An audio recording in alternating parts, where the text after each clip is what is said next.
Eat 'em up, yum yum.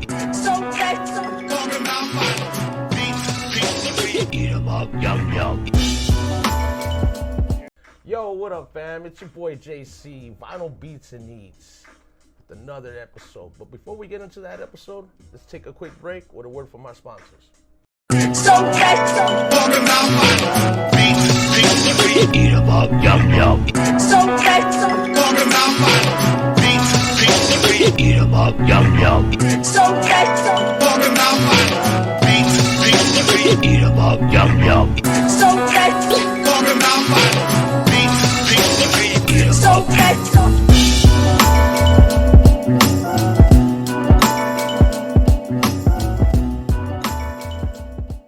Yo, back. Vinyl Beats and Needs. Keep doing it every week. I'm telling you already. DJs, producers, that's what we do. Yo, man, telling you, fam, got a guest today. Guest today by the name of DJ Gargamel. Gargamel, man. How are you doing, family? Thanks for coming through. Shit, man, this is Eat, so got you some fucking red snapper. This joint there what's around here, they say it's really, really, really good. So red snapper, right? Yeah. Where's she at? Bleak.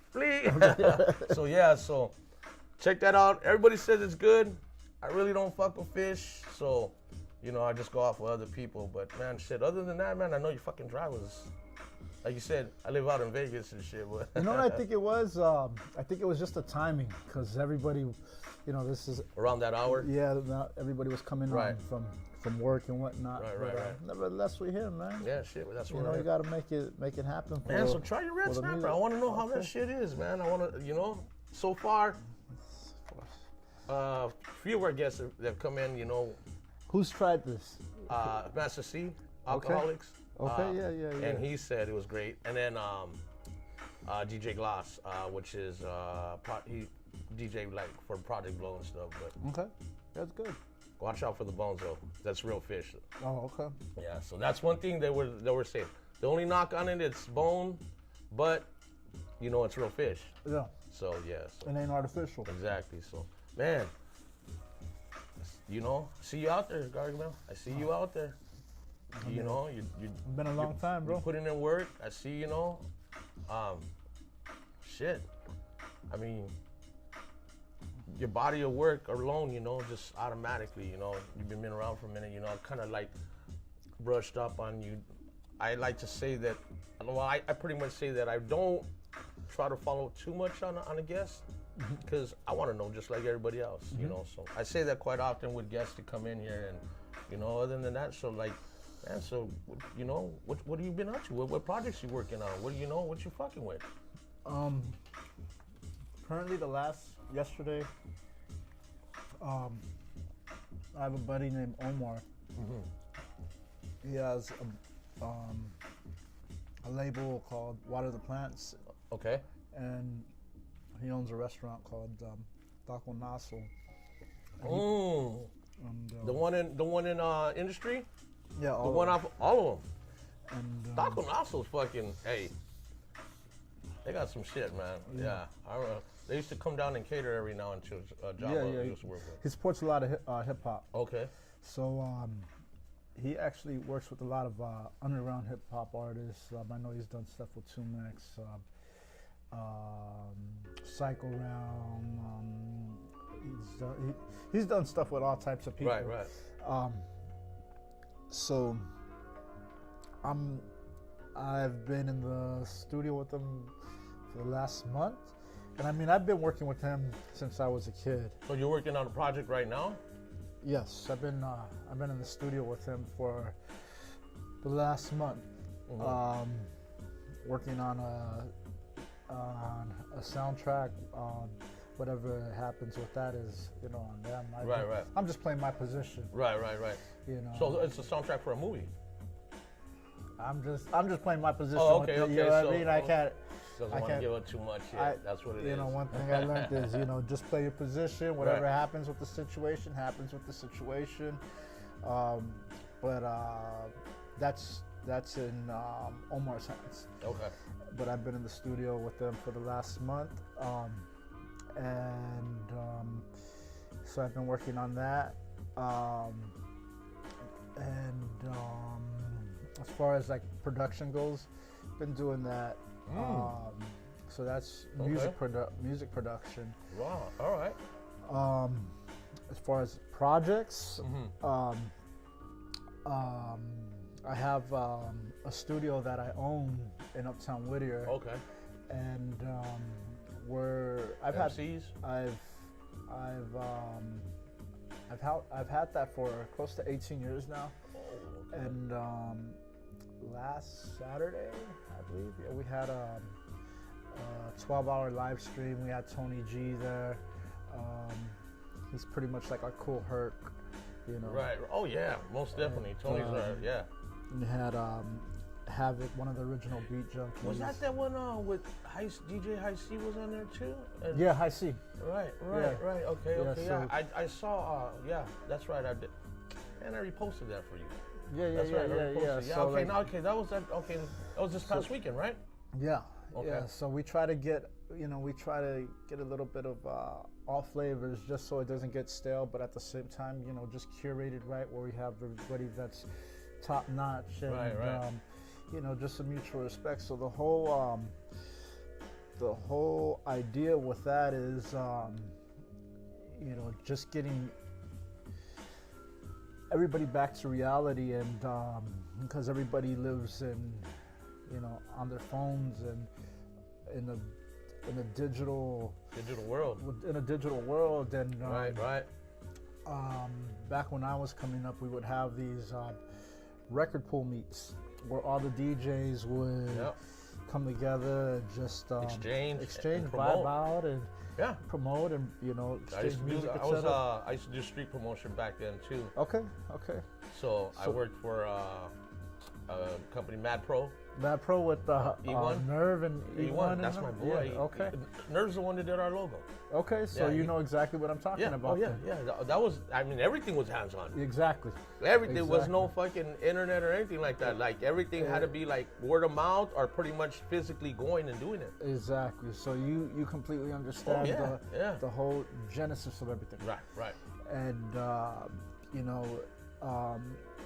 where it's not necessarily open to the public, but because we don't want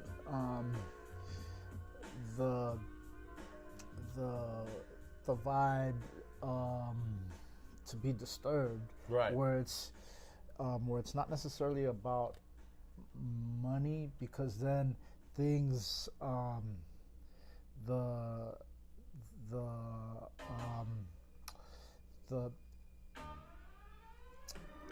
the whole narrative changes. Okay. Because then DJs are like, well, how much am I going to get to show up, and etc.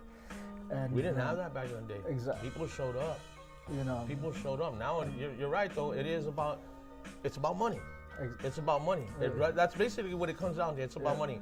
Oh yeah, because not gonna say no names, but I had a DJ tell me that, well, how much you gonna pay me? And I'm like, yo, I ain't gonna pay you nothing, man. Well, let me tell you, man, I'm a DJ. Right. And I'm a DJ, and there's certain things where I'm like, okay, like, and there's certain things where I kind of like gauge people, and like I'll throw out a number just to see like how real they are. Right.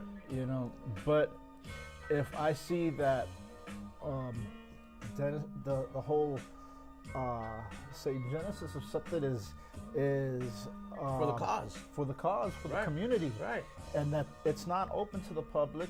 This is to come back to reality. That's what kind of blew me away, though. That's what blew me away, Gargamel, because like we're not a show where we're making money off of people or anything like that. We're actually here for the cause. We really are. I mean, we're the only fucking DJ and producer show. Everybody does MCs and everything. We're the only ones that cater to DJs and producers only, So yeah, we are for the cause. We're trying to build a platform for that. I understand. So that's what I'm saying. So like, I get what you're saying though, because if it's for the cause and everything, then yeah. But if you're one of these cats that's trying to make $1 off it, okay, then how much you gonna pay me? Yeah, I get you. I totally. And it's only right though. Exactly. It's only right, It's only right though, but because a lot of our old school DJs, they weren't getting that paper like exactly. And this is what I tell everybody, Yeah. When I first got into this, I never got into this for the money, and there wasn't $1 million DJs, etc. I got into this because I loved it. Love. Yeah. And money, it taints things. And if I got into this strictly for the cash, then that's what it would be. Right. But I started DJing when I was 12 years old. But our era didn't teach us that. Exactly, and that's what I'm saying. Like, I started DJing because, you know, that's what got me out of the street. But not only that, I got into it because I love the music. And sometimes I have to check myself to, like, what did I get into this for? Right. You know, so sometimes where it just becomes about the finances, and then the whole idea and just the path that I'm on kind of takes away from it. And it just becomes a headache because the people I'm dealing with are different types of people. Yeah, they're not that same vibe. It's not the same principle. It's not the same value. And those people, most of those people are weasels. You're on two different pages. And then you gotta kind of like weasel out the weasels. Not even like you gotta like check them and be like real stern with them and like you said, weasel out the weasel. And it's like. And that's why kind of like circling back to what I was saying, like when we're doing those meets, like the live stream, I don't even want to have that vibe there. Right. I just want to just, you know, everybody's doing it because they want to be there. Exactly. No, you know, it's like bro, Tony was there like 10 hours just chilling. You know, Havoc was there like 6 hours just chilling because it's like a vibe that you don't get every day. You know, like the last time we were having meets like at Cali King might have been like. You were part of Cali Kings? Yeah, I was part of Cali Kings and Heavyweights. You know, rest in peace, Frank V. Oh yeah. Yeah, all the way to. Oh yeah, that's right. He was the one that started Cali Kings, right? Yeah, that's right. That's Nick and Nervies. Yeah, we had Nick V on the show. Yeah, we had when we were actually we were talking. You know, he kind of like we brought up the whole Cali Key thing and everything. Yeah. Rest in peace to I just DJ'd at their old spot at Mark Ski's book signing. You said Mark Ski. Whoa. Yeah. He's from yours. Yeah. Wow. Mark Ski's old school, man. That's crazy. Yeah. See, because, I mean, probably like around the same age. So, yeah, I was, you know, and I was involved as far as promotion and stuff like that and being an MC. And so that kind of like tapped me into a lot of the people and a lot of during those times. But yeah, man, we had, you know who we had on here? We had Paul Stewart on here. Paul Stewart from Delicious? DJP. Oh, yeah. Remember DJP? Yeah. White dude, right? Yeah. Yeah, you did all the promotion and everything. He was responsible for Far Side. Yeah. Well, that's my family there too, you know. Yeah. So See, I mean, it's crazy though, Gargamel, because you know, this LA scene, it's a small little world. It's big, but it's a small little world because everybody interacts one way or another, or runs into one another. This is what I say, that you have your lifers, you know, that understand, that really truly do it, and there's people that do it with respect, and then you have, for lack of a better term, you have your weasels, you know. And I hate to say it, but I mean, I'm a person who speaks truth, bro. Like, you know, and those are the people when you're in this for the long haul, you know, you just gotta call it for what it is. You're like, yo, bro. Because it's one of those things like, this is me. Like, this ain't a fad to me. Like, I ain't in and out. Like, I'm fucking living this shit, man. Like, I'm gonna fucking die with my hands on the table and shit like that, you know? Yeah, I feel you, you know?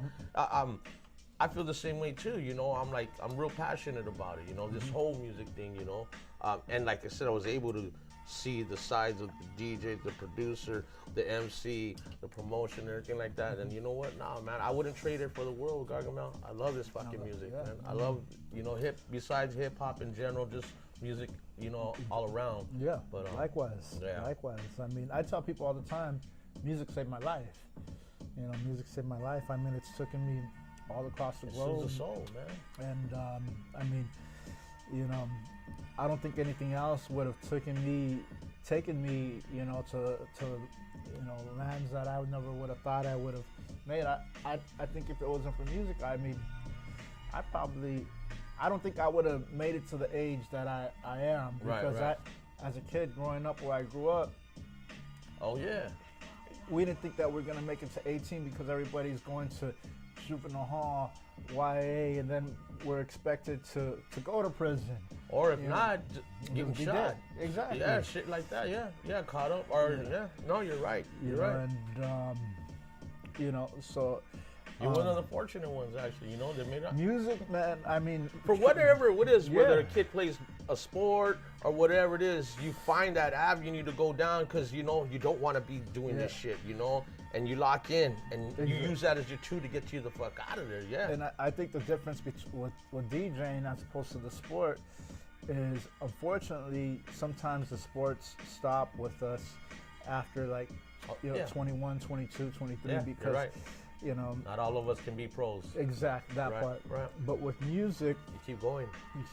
Music is, you know, music is like a martial art. Sky's the limit. It's open. It really is. There's different avenues to go down. It's not just be a DJ. You could be a producer or whatever. I mean, you're right. You know, and as you practice your craft, you just continue to own the knowledge. And it makes you a better person. Like as far as music goes, because you have that knowledge, you know, and from when you were from the beginning as opposed to now, like you grew.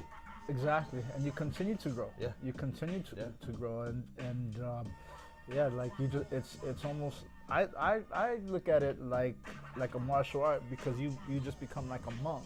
In a sense, so you're right, like levels, like brown belt, and then you get to that black belt, and then after next you move on.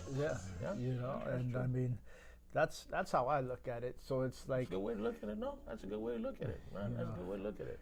So, I mean, I also look at this game like sports. You know, I mean, there's a time where you got to get off the court. Right. You know, you got to be like a Shaq. No one to say when. You got to be like a Shaq or a Howie Long and start doing things. You gotta start, you know, doing some announcements and stuff like that. You know what I mean? Or go buy some Papa John's. Parlay off of your shit. Exactly. Parlay off of it. That part, you know, you gotta let that new era jump on the court. Yeah. You know what I mean? You gotta find another avenue. Exactly. Or do Magic Johnson and start, you know, coaching and buying the team and stuff like that. You know, you can't be on the court your whole life. No, you're right. You're right. That's real. No, that's fucking real. Because there's some people that think they can. And they get caught up in it. Yeah. Still trying to, and not realizing that you need to tap out. Yeah, I mean, you know, they try to be young their whole life, but they're expired. Right. You know, just trying to be, just keeping it a buck, just keeping it 1,000. You know, like you said, man, keeping it a buck. Yo, Gargamel. Man, I appreciate. I just wanted you to come out and hang with us, man. I just wanted you to chill thank you with for us having me, man. I want you to try this food. Man, that food's delicious. I kept telling you, man. I said, we're gonna chill. We're gonna hang out and eat this shit, you know, and just chop it out some good music. Yo, JC in the house. Hey, that was a real good convo right there, man. Fam, telling you, we're just real life shit. No, but that's some real life shit though. Other than we're just talking about music, that applies in life in general. So, yo, fam, I'm telling you, don't go nowhere. We're gonna come back, man. Gargamel's gonna get on the ones and twos, man. So. You know how I said all the time, fam, already, you know? Hit that link right there. Instagram. If you don't have it, get it. Jump aboard, hang out. Hit like, subscribe, hit the bell. Man, be a part of this. Go to the bathroom. Get something to eat, something to drink, roll one up. Because we're about to be back right now with DJ Gargamel. That's right. It's your boy JC, the hip hop junkie, vinyl beats and eats. Ones and twos. Word them up. One love.